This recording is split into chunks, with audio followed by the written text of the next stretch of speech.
নমস্কার, আমি দীপান্বিতা। কথামালা বর্ণিকা চ্যানেলে আপনাদের সবাইকে স্বাগত জানাই।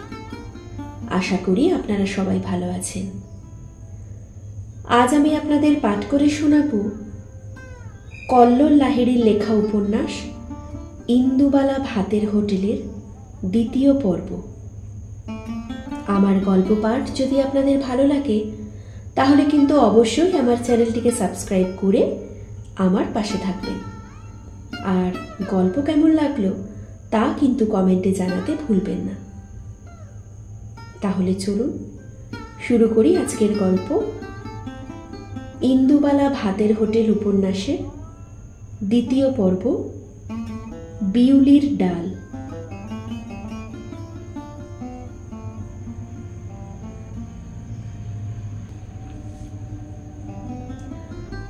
ভাদ্রের যে এমন নাভিশ্বাসের গরম আছে ইন্দুবালা আগে কখনো জানতেন না, কিংবা ঠাহর করতে পারেননি তেমন। বিয়ের পর ছেনুমিত্তির লেনে এসে বুঝতে পেরেছিলেন শহুরে দমবন্ধ করা পরিবেশ কাকে বলে। গায়ে গায়ে ঠেকানো বাড়ি, চৌকো খোলা ছাদ, বাড়ির ভেতর থেকে একটুখানি আকাশ, কর্পোরেশন কলের ছিড়ছিড়ে জল, শ্যাওলা ওঠা স্যাঁতস্যাঁতে দেওয়াল, বড় সোদা সোদা গন্ধ। আশেপাশে কোনো নদী নেই, পুকুর নেই, তার বদলে বাড়ির সামনে আছে মুখ হাঁ করা বড় বড় নর্দমা, তার দুর্গন্ধ, হুল ফোটানো মশা, গা ঘিনঘিনে মাছি, আর সন্ধে হলেই টিমটিমে বিজলি বাতি। এটাই নাকি কলকাতা। এখানে আসার জন্যে মানুষ স্বপ্ন দেখে, গড় হয়ে প্রণাম করে না দেখা কালীঘাটের মায়ের কাছে, বটতলায় সত্যপীরের সিন্নি চড়ায়, মুখের খাবার বন্ধক রাখে ঈশ্বরের কাছে। একবার কলকাতায় আসতে পারলে ট্রাম, বাস, মনুমেন্ট, ফেরিওয়ালার কাছে কাচের চুড়ি, এইটুকু সাধের জন্যে এতটা কষ্ট করা। শ্বশুরবাড়ির কোনো এক সমবয়সী মেয়েকে কোনো একদিন হয়তো নিজের মনের এই কথাগুলো বলে ফেলেছিলেন ইন্দুবালা তার সহজ সরল ভঙ্গিতে। তার গেঁয়ো বিদ্যে তখনও শহরের মানুষের জটিল কুটিল মনের তল পায়নি। পরে যে পেয়েছিল তেমনটাও নয়। সারা বাড়ি ছড়িয়েছিল কোনো এক গাঁয়ের মেয়ের কলকাতাকে দুচ্ছাই করবার সংবাদে। শাশুড়ি মুখ ঝামটা দিয়ে বলেছিলেন, কোথাকার কোন রাজরাজেশ্বরী এলো রে, পাকা দালান কোঠায় পা পড়ে না, শুনেছি তো সেখানে শিয়াল কুকুর ঘুরঘুর করত। তা ঠিক, খুলনার কলাপোতায় সন্ধে হলে বাঁশ বাগানে শিয়াল ডাকত, তুলসীতলায় জোনাকিরা ভিড় করে আলো জ্বালাত, মাথার ওপর সারা আকাশ জুড়ে থাকতো তারা, লণ্ঠন লাগতো না। ভাদ্রের এই সময়ের কাঠচাপার গন্ধে আকাশ বাতাস ভরে যেত। বিয়ের যেদিন সম্বন্ধ এলো অসত্যতলায় সেদিন অষ্টপ্রহর। রাজশাহী থেকে এসেছে কীর্তনের নাম করা সব দল, ছানা এসেছে খুলনা শহর থেকে, বড় ভিয়েন বসেছে সামনের বিশালক্ষী তলার ভোগের ঘরে। এদিকে বাড়িতে ঠাম্মা বানাচ্ছে তুলতুলে নরম মোমের মতো তালের পিঠে। কলাপাতায় গরম গরম সেই ভাপ ওঠা পিঠে আজও যেন ইন্দুবালার চোখে জলছবি হয়ে ঘুরে বেড়ায়। ততক্ষণে অষ্টপ্রহরের মালসা ভোগের দই চিড়ের জন্যে মানুষের কাড়াকাড়ি পড়ে গেছে। ইন্দুবালার তাড়া আছে, সে মালসা ভোগও খাবে, তার সাথে বাড়িতে গিয়ে ঠাম্মার তৈরি তালের পিঠে। এদিকে দূর থেকে ধূর্যটি পিয়ন আসছে সাইকেলে চেপে, তারস্বরে চিৎকার করছে বাবার নাম ধরে, ও ব্রজমোহন বাবু শুনছেন, চিঠি আছে। চিঠির কথায় ইন্দুবালা ফিরে তাকায়, একটু আড়ালে নিয়ে দেখতে পায় বাবার হাতে একটা পোস্টকার্ড। ধূর্যটি পিয়ন বলে, মাস্টার বাবু এত ঘন ঘন চিঠি আসছে কেন বলুন তো? ইন্ডিয়াতে মেয়ের বিয়ের সম্বন্ধ করলেন নাকি? এদিকে কি ছেলের অভাব ছিল? আমার ভাইপো তো এখন ঢাকায় সুতোর কলে কাজ করছে। উত্তরে বাবা কিছু বলেননি, তাকিয়েছিলেন দূরে কপোতক্ষের ওপার থেকে ভেসে আসা কালো মেঘের দিকে। তিনি জানতেন ওই মেঘে ধরা আছে বৃষ্টির জল। ঠিকঠাক বৃষ্টি হলে ক্ষেতের ফসল ভালো হবে। মেয়ের বিয়ের আর চিন্তা থাকবে না। বিদ্যুৎ ঝিলিক দিলে তিনি পোস্টকার্ডখানা সাবধানে পকেটে নিয়ে বাড়ির দিকে রওনা হলেন। বাবার পেছন পেছন দূরত্ব রেখে বাড়ির পথ ধরলেন ইন্দুবালা। ওম মা সিদ্ধেশ্বরী সহায়। সম্মানীয় ব্রজমোহন বাবু মহাশয়, আশা করি ঈশ্বরের কৃপায় আপনারা সবাই ভালোই আছেন। আপনার পত্রের উত্তর দিতে বিলম্ব হওয়ার ত্রুটি মার্জনা করিবেন। কলকাতা হইতে খুলনার দূরত্ব বিস্তর, না হইলে আমি সশরীরে উপস্থিত থাকিয়া সমস্ত পাকা কথা আপনাকে জানাইয়া আসিতাম। ঈশ্বর সাক্ষী, ইতিমধ্যে অনেক বাক্যালাপই আমাদের পত্র মারফত হইয়াছে। পূর্বের পত্রে আপনার কন্যা ইন্দুবালার যে চিত্রখানি পাঠাইয়াছিলেন তা আমার পুত্র মাস্টার রতনলাল মল্লিকের বড় পছন্দ হইয়াছে। পাত্রী গৌরবর্ণা, শিক্ষিতা, গৃহকর্মে নিপুণা, আমার পুত্রের যথার্থ উপযোগী। আপনাদের অমত না থাকিলে এবং করুণাময় ঈশ্বরের কৃপা হইলে এই শ্রাবণে আমার পুত্রের সহিত আপনার কন্যার 4 হাত এক করিবার মনোবাসনা পোষণ করি। যত শীঘ্র সম্ভব আপনাদের মতামত জানাইবেন। নমস্কারান্তে, শেফালি রানী মল্লিক। পোস্টকার্ডটি এনে মায়ের হাতে দিয়েছিলেন বাবা। ততক্ষণে গোটা কলাপোতা জেনে গেছে ইন্দুবালার বিয়ে ঠিক হয়েছে কলকাতায়। একদিক থেকে ব্রজমোহনকে বেশ নিশ্চিন্ত লাগছিল সেদিন, কারণ পারতপক্ষে তিনি চাননি মেয়ের এদিকে বিয়ে হোক। ভেবেছিলেন তার সোনার বরণ কন্যের যথাযথ মর্যাদা করতে পারবে ওপারের লোকজনেরা। তাই খুব ব্যস্ত সমস্ত হয়ে বয়সে বেশি দোজবরে ছেলের সাথে বিয়ে দিয়েছিলেন নিজের একমাত্র মেয়ের। বাড়িতে আপত্তি উঠেছিল তীব্র। ঠাম্মা নাওয়া খাওয়া ছেড়ে দিয়েছিলেন। মা বলেছিলেন, এর চেয়ে মেয়েটাকে একটা কলসি আর গামছা দাও না, বসে দেই পুকুরে ডুবে মরুক। ভাইটা ফুফিয়ে কেঁদেছিল। হরিমতি দুদিন দুধ দেয়নি, বিচালিও খায়নি। ভোলা কুকুরটা ঠায় শুয়েছিল দৌড় ধরে। তবুও কারোর কথা শোনেননি বাবা। আর কেউ না জানুক, তিনি হয়তো বুঝতে পেরেছিলেন কোনো না কোনো সময় বাপ ঠাকুরদার এই ভিটে ছেড়ে তাদের একদিন চলে যেতেই হবে। সেদিনের ভয় তিনি সারাক্ষণ অতিষ্ঠ হয়ে থাকতেন শেষের দিকে। তাকে অবশ্য কষ্ট করে চোরের মতো রাতের অন্ধকারে সীমান্ত পেরিয়ে এপারে আসতে হয়নি। খান সেনাদের ঢোকার অনেক আগেই তিনি চোখ বুজেছিলেন কপোতক্ষের তীরে, বাপ ঠাকুরদার ভিটেতে।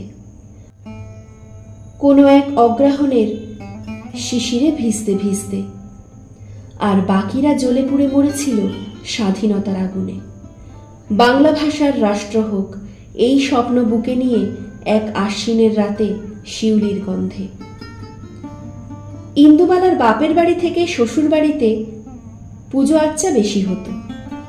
শনি নামের যে এক দেবতা আছে, তার যে প্রত্যেক শনিবার পুজো হয়, ইন্দুবালা এখানে এসে তার কথা সঠিকভাবে জানতে পারেন। সেদিন বাড়িতে নিরামিষ।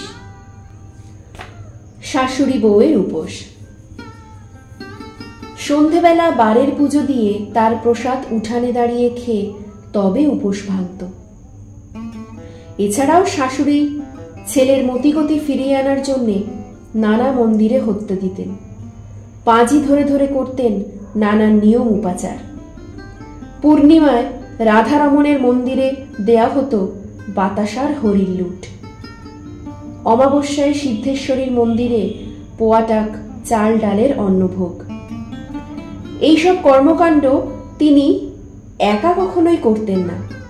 ছেলের নতুন বউকে সঙ্গে নিতেন। পাখি পড়ানোর মতন সবকিছু শেখাতেন। খুব কঠিন নিয়মে বেঁধে রাখতেন। ইন্দুবালার গ্রামে ষষ্ঠী, ওলাইচণ্ডী, পুণ্যিপুকুর ব্রতে এত অনুশাসন ছিল না। চাপড়া ষষ্ঠীতে কাঁঠাল পাতার ভেতরে গুড় আর কলা দিয়ে মাখা আটার সিন্নি খেতে দিব্যি লাগত। বাড়িতে হতো খুঁত চালের পায়েস। এইসব কথা শুনলে শ্বশুর বাড়ির লোকেরা হাসাহাসি করত, তাচ্ছিল্যের নামে অপমান করত। সেসব গা সওয়া হয়ে গিয়েছিল ততদিনে। পূর্ণিমা অমাবস্যায় তিথি নক্ষত্রের ফেরে ভালো দিনে ইন্দুবালাকে সঙ্গে নিয়ে মানুষে টানা রিকশায় গঙ্গা স্নানে যেতেন শাশুড়ি। প্রথম দিনের ঘটনা আজও মনে আছে ইন্দুবালার। স্বামী ডেকে এনেছেন এমন এক জিনিস যা দেখতে আধ ভাঙা ঢাকাওয়ালা গাড়ির মতো, সামনে টানা দুটো সুরের মতো লাঠি, তার মাঝে দাঁড়িয়ে একটা শিরিঙ্গে মতো লোক, তার হাতে একটা ঝুমঝুমি।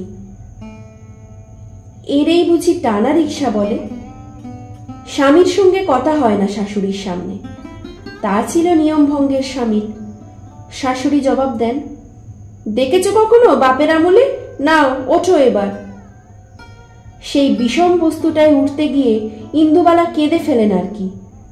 রিকশায় বসার সাথে সাথে রিকশা বুঝি উল্টে যায়। শাশুড়ি চিৎকার করে বলেছিলেন, বাঙাল মেয়ে কি সাথে বলি, রিফিউজির রক্ত যাবে কোথায়, আমারও যা কপাল। উঠতে বসতে ইন্দুবালাকে বাঙাল বলাটা এই বাড়ির রেওয়াজ ছিল। আর রিফিউজিতেও তখন কলকাতার আকাশে বাতাসে কান পাতলেই শোনা যেত।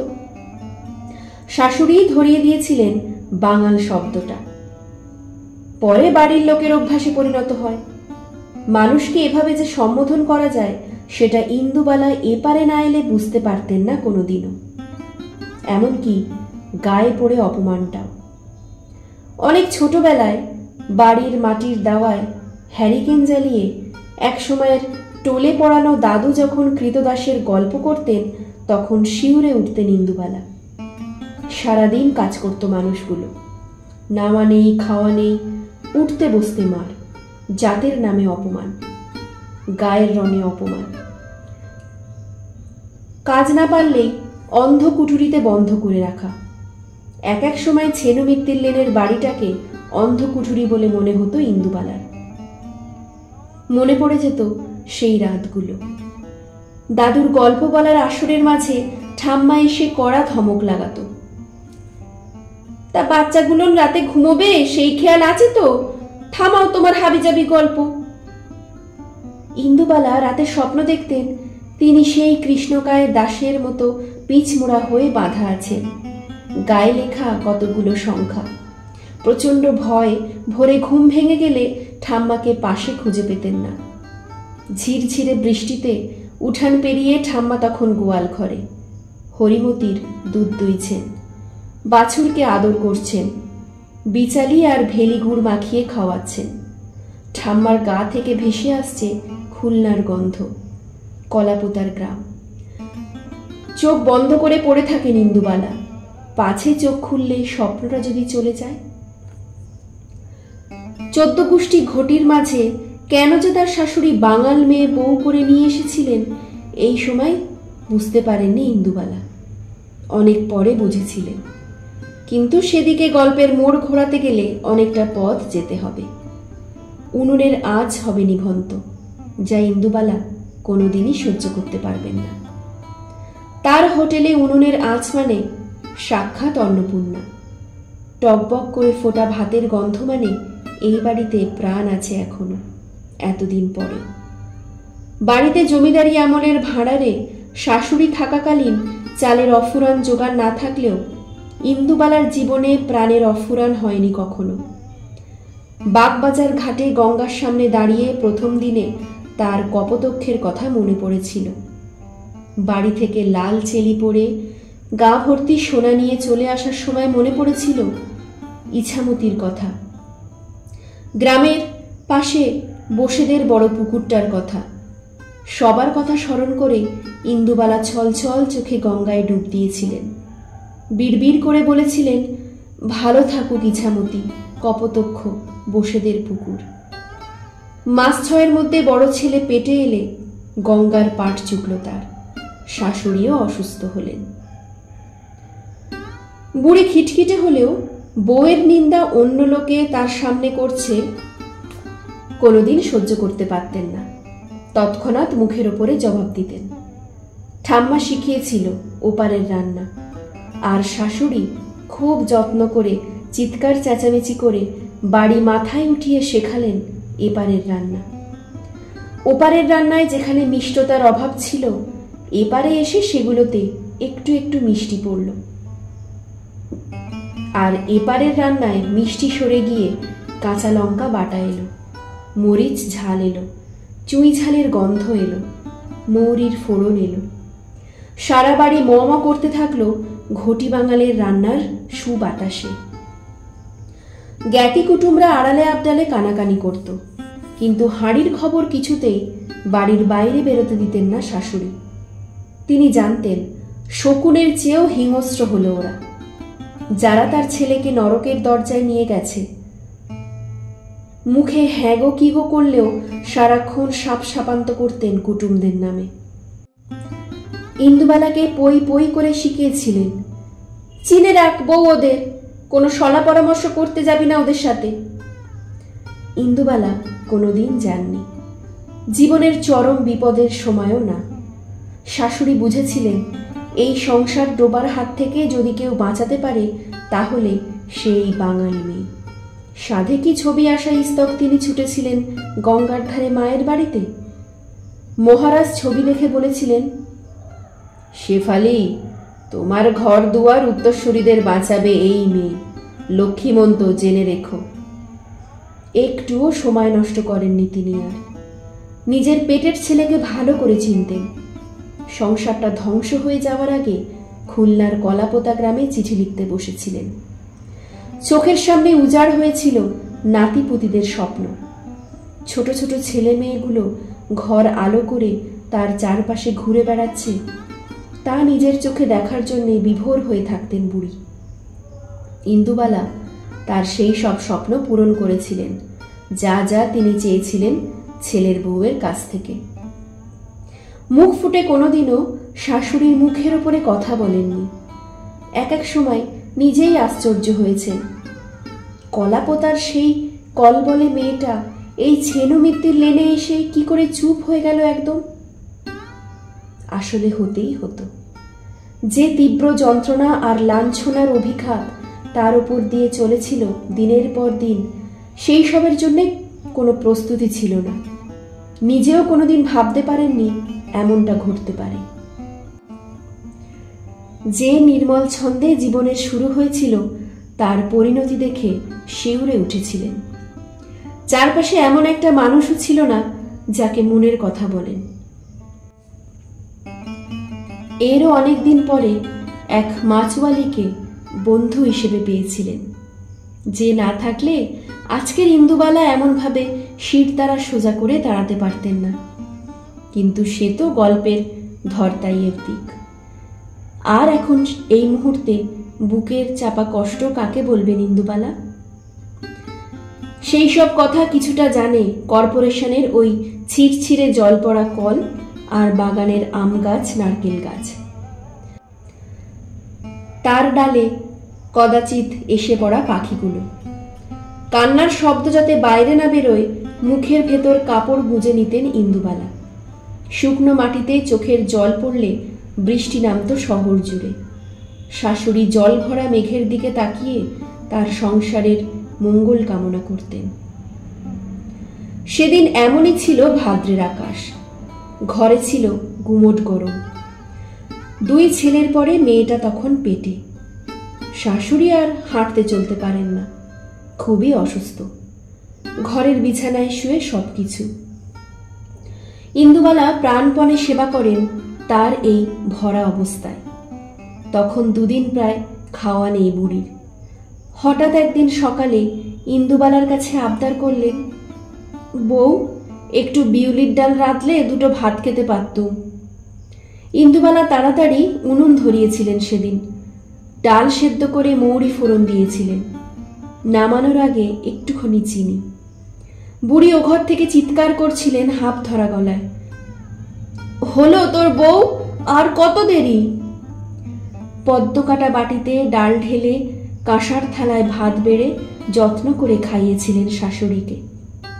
সবটুকু ভাত আর ডাল বিছানার সাথে মিশিয়ে যাওয়া বুড়ি কোথায় যে নিয়ে নিচ্ছিল ইন্দুবালা নিজেও তা বুঝতে পারছিলেন না।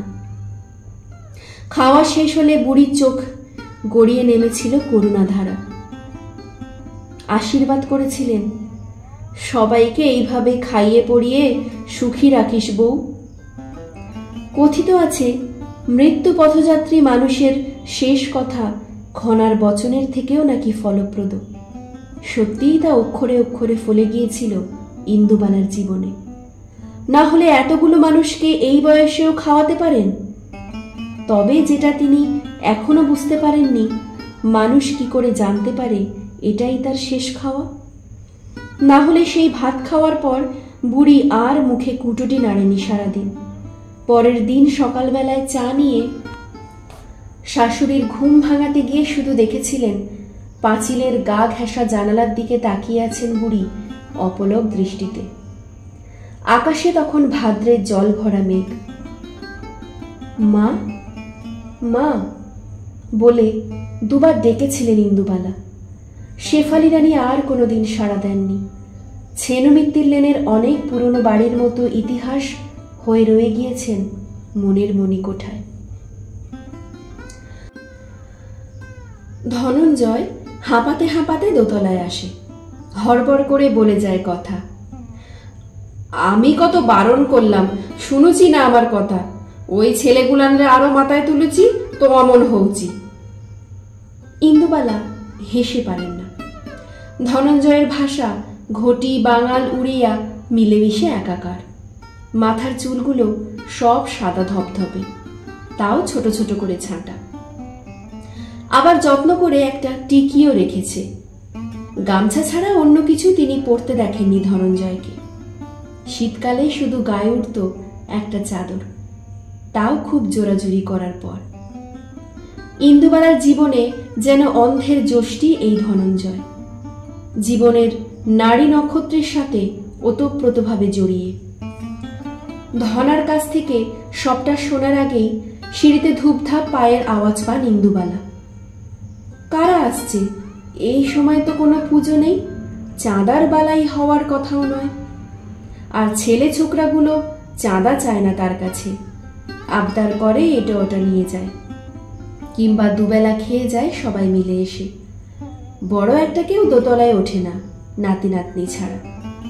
কিন্তু তাদেরও তো এখন আসার সময় নয়। কিছুদিন আগেই তো সুনয়নীকে ঠেলে পাঠালেন নিজের বাবার বাড়ি। শুনেছেন কোনো কলেজে নাকি পড়াচ্ছে। মাঝে মাঝে সে এসে পড়লেও এখন তার মোটেই আসার কথা নয়। ইন্দুবালা এগিয়ে যান দোতলার সিঁড়ির কাছে। সামনেই যাকে দেখতে পান সে কিংসুক। উল্টো দিকের মেসে থাকে, কলেজে পড়ছে। মাঝে মাঝেই রান্না খেয়ে দিদা বলে জড়িয়ে ধরে। ফর্সা দেখতে, চোখে আবার গান্ধী ফ্রেমের কালো চশমা, শহরে নতুন উঠেছে। আর চাঁদি পর্যন্ত ছাঁটা ফুলকাট চুল, তার ওপরটায় আবার ঢেউ খেলানো বাবড়ি। বড় ভালো লাগে এমন সব আজব সাজগোজ দেখতে ইন্দুবালার। ছেলেটা দোতলায় একেবারে বারান্দার কাছে এসে দাঁড়ায়। ধনঞ্জয় তেড়ে আসে। এরপর সে এগোতে দেবে না কাউকে। হড়বড় করে বলে যাওয়ায় কথায় যেটুকু বোঝা যায়, কিংসুক হোটেলের সামনে টাঙানো কালো বোর্ডের লেখা মুছে দিয়েছে, যেখানে প্রতিদিনের মেনু লেখা থাকে। ইন্দুবালা বলে, এ তো ভারী অন্যায় কিংসুক, আমার লেখা মোছো কি করে? কিংসুক তখনও হাঁপাচ্ছে। তার সদ্য তারুণ্য হার মানতে শেখার নয়। শোনো দিদা, সত্যি বলছি, আমি তো ছিলামই না কয়েকদিন, বাড়ি গিয়েছিলাম। কাল লাস্ট ট্রেনে বর্ধমান থেকে ফিরেছি। মুড়ি জল খেয়ে শুয়ে পড়েছি। না না না, তুমি প্লিজ আগে আমার কথা শোনো। আজ সকালে উঠে দেখি ইন্দুবালা ভাতের হোটেলে রান্না হবে কচুর ডালনা, মুসুরির ডাল আর ট্যাংরা মাছ। এ কেমন কথা দিদা? আজ সুজিতের জন্মদিন, ও খাবে কি? এই সুজিত, তুই আবার রূপম সাবেরের পেছনে লুকাচ্ছিস কেন? এদিকে আয়। পিছনের ছোটখাটো ভিড় ঠেলে যে ছেলেটা এগিয়ে আসে, তাকে দেখে চমকে ওঠেন ইন্দুবালা। কোকড়ানো চুল, গালে হালকা দাড়ি, কালো বার্নিশে গায়ের রং, হাসলে টোল পড়ে গালে, চোখে শুধু চশমাটুকু নেই। এতদিন পরে এইভাবে কেউ ফিরে আসে, সত্যিই কি আসা যায়? তিনি শুধু জানেন অলোক কোনোদিন ফিরবে না, ফিরতে পারে না, কারণ অলোকের বুক ফুঁড়ে ঢুকে গিয়েছিল 5-6টা গুলি। তার দেহটাকে টানতে টানতে নিয়ে গিয়েছিল পুলিশের জিপ। অন্ধকারে ডুবে থাকা এই কলকাতা শহর শুধু সাক্ষী ছিল তার। কি হলো দিদা, কথা বলছো না কেন? কিংসুক সমেত ছেলেদের দলটা তাকিয়ে থাকে ইন্দুবালার দিকে। সুজিতকে আগে কখনো তো দেখিনি, বিড়বিড় করে বলে ওঠেন ইন্দুবালা। কিংসুক হেসে ফেলে। ওহো, এই কথা? তাহা দেখবে কি করে, ওকে তো হোস্টেল থেকে তাড়িয়ে দিয়েছে। হো হো করে হেসে ওঠে ছেলের দল। আর যে ছেলেটার দিকে তাকিয়ে আছেন ইন্দুবালা অপলক দৃষ্টিতে, যেন বহু যুগের ওপার থেকে সে যেন লজ্জায় মিশে যাচ্ছে মাটির সাথে। স্টুডেন্ট হোস্টেলের খাবার নিয়ে আন্দোলন করছিল বলে কলেজ কর্তৃপক্ষ তাড়িয়ে দিয়েছে সুজিতকে। ছেলেটা পায়ে হাত দিয়ে প্রণাম করলো ইন্দুবালাকে। এমনিতে কারোর প্রণাম নিতে চান না তিনি, কিন্তু আজ নিলেন। কেন নিলেন নিজেও ঠিক জানেন না। আপত্তি করার সময় হয়তো দেয়নি ছেলেটা, শুধু মনে মনে ইন্দুবালা জানতে চাইলেন, অমন ভাষা ভাষা চোখ নিয়ে এতদিন পরে ফিরে কেন এলে অলোক?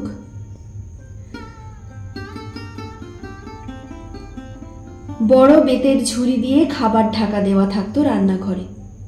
অনেক রাতে শহর নিশুতি হলে ইন্দুবালা ভাতের হোটেলের পিছনের দরজায় কড়া পড়ত একবার। ওটা সাংকেতিক শব্দ, মানে জেগে আছো কমরেড ইন্দুবালা? কমরেড, সেটার আবার কি মানে? অলোক ফস করে সিগারেট জ্বালায়। বন্ধু, সাথী, সহযাত্রী, সহযোদ্ধা, এক এক সময় এক এক রকমের মানে। আপনি দেখছি কিছুই জানেন না। তা না জেনে আমাদের খাওয়াচ্ছেন কোন সাহসে? গোটা শহর আমাদের কি বলে জানেন? ইন্দুবালা ঘাড় নাড়েন। না, জানেন না। অলোক শির দ্বারা সোজা করে বলে, নকশাল।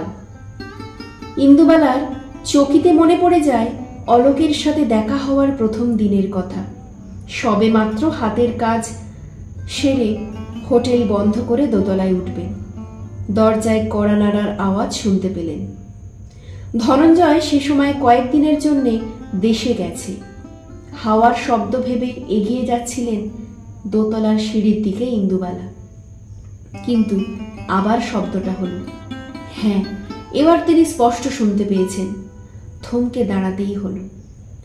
রান্নাঘরের পিছনের দরজার দিক থেকে আসছে শব্দটা। ওদিকটায় বাগান, বাগানের শেষে পাঁচিল। লোকজন আসবার হলে সামনের দরজা দিয়ে আসে তারা। পিছনের দরজা সচরাচর কেউ ব্যবহার করে না ইন্দুবালা আর ধনঞ্জয় ছাড়া। তাহলে কি অন্য কেউ? কোন মতলবে? সেই সময় ইন্দুবালার বাড়ি নিয়ে শরিকি ঝামেলা তুঙ্গে। স্বামী নেই, শাশুড়ি নেই, মাঝে মাঝে কেউ না কেউ বাড়িতে এসে হম্বিতম্বি করে চলে যায়। একলা বিধবা পেয়ে লিখিয়ে নিতে চায় সবকিছু, প্রাণে মেরে ফেলার হুমকি দেয়। তারাই আবার গুন্ডা পাঠালো না তো? আঁশ বটিখানা হাতে তুলে নেন ইন্দুবালা। একটাকে শেষ না করে আজ তিনি নিজেও শান্তি পাবেন না। তারপর না হয় বাচ্চাগুলোকে সঙ্গে করে নিজেই যাবেন থানায়। আর নিজে মরে গেলে তো শেষ হয়ে গেল সবকিছু।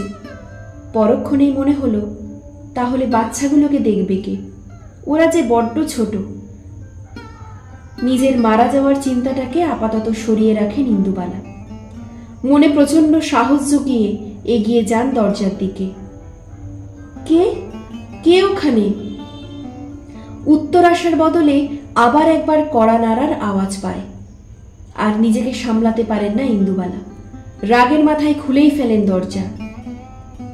আয়, তোদের শেষ করব আজকে আমি। কিন্তু সেই লোডশেডিং এর রাতে সামনে এরা কারা? বাগানের মধ্যে ছায়ার মতো দাঁড়িয়ে আছে সব, নড়েও না, চড়েও না।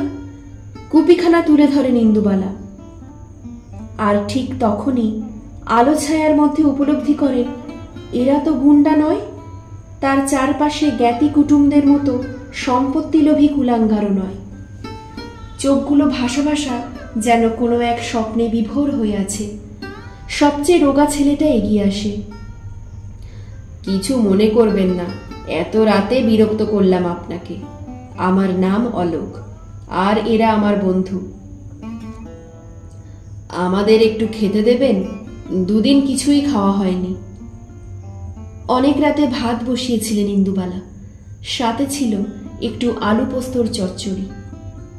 চেটিপুটে খেয়ে চলে গেল ছেলে মেয়েগুলো। তারপর থেকে মাঝে মাঝেই আসতে থাকলো অনেক রাতে, কখনো অলোক একা, অথবা সঙ্গে করে 2-3 জনকে নিয়ে। ওরা খাবারের পয়সা দিতে পারত না, চাইতেন না ইন্দুবালা কোনোদিনও, কিন্তু একটা অদ্ভুত পরিবর্তন লক্ষ্য করছিলেন নিজের চারপাশ জুড়ে।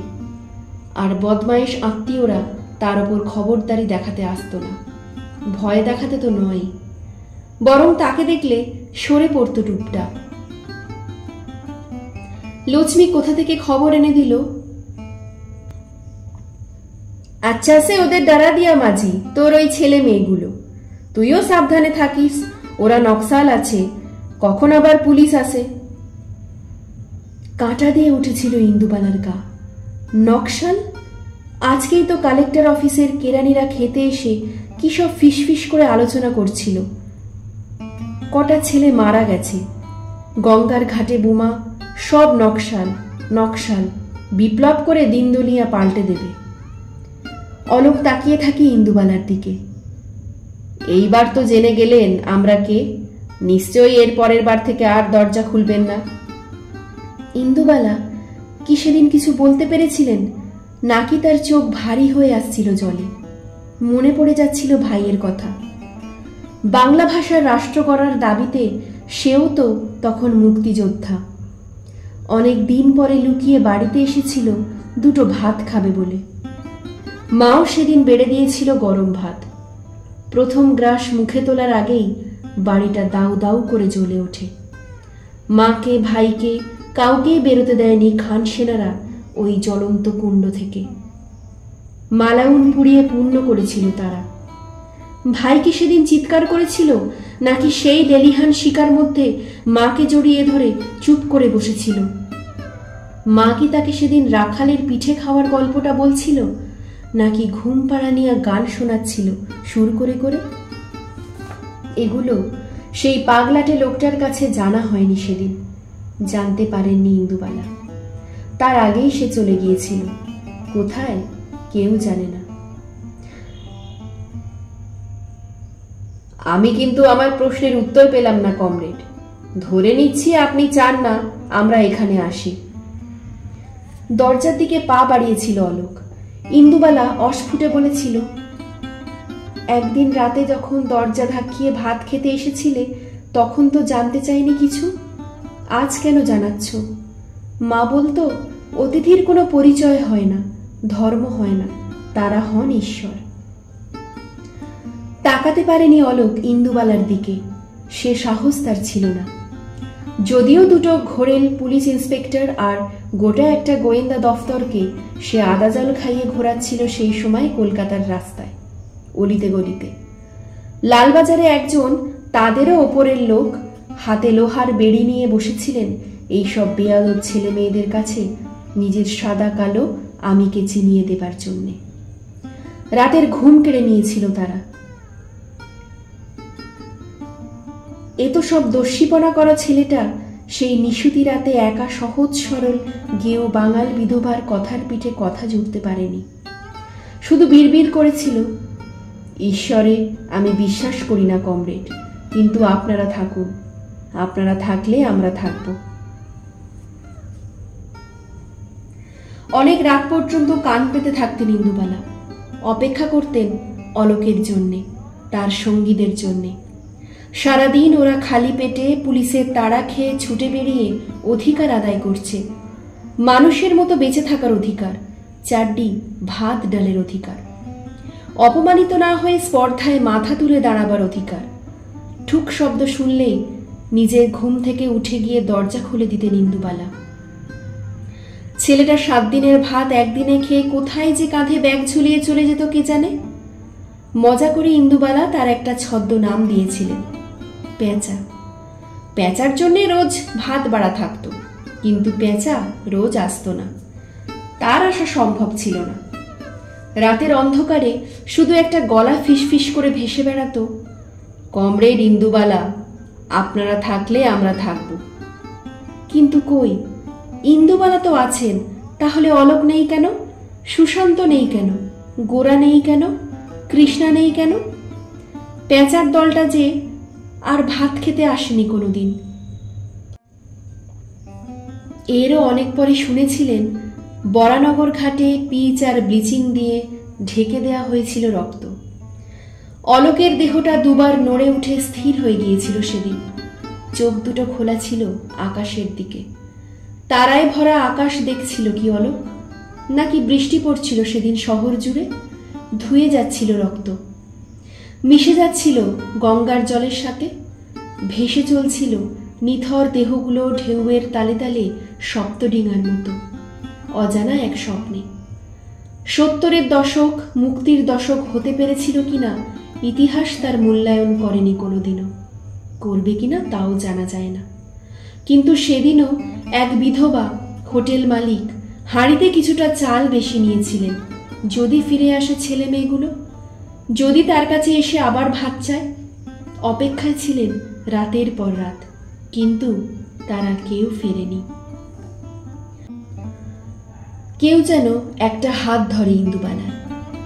ছানি না পাকা ঘোলাটে চোখে সামনে তাকান তিনি। কিংসুক দাঁড়িয়ে, পাশে সুজিত, আরো পেছনে ইন্দুবালার সব চাঁদপানারা। দেখবে না দিদা তোমার বোর্ডে কি লিখেছি? এরপর তুমি ডিসিশন নিও এইগুলো আজ রান্না করবে নাকি করবে না। ওরা দুরদার করে সিঁড়ি দিয়ে নামে। ইন্দুবালা কি আর অত তড়বড় করতে পারেন?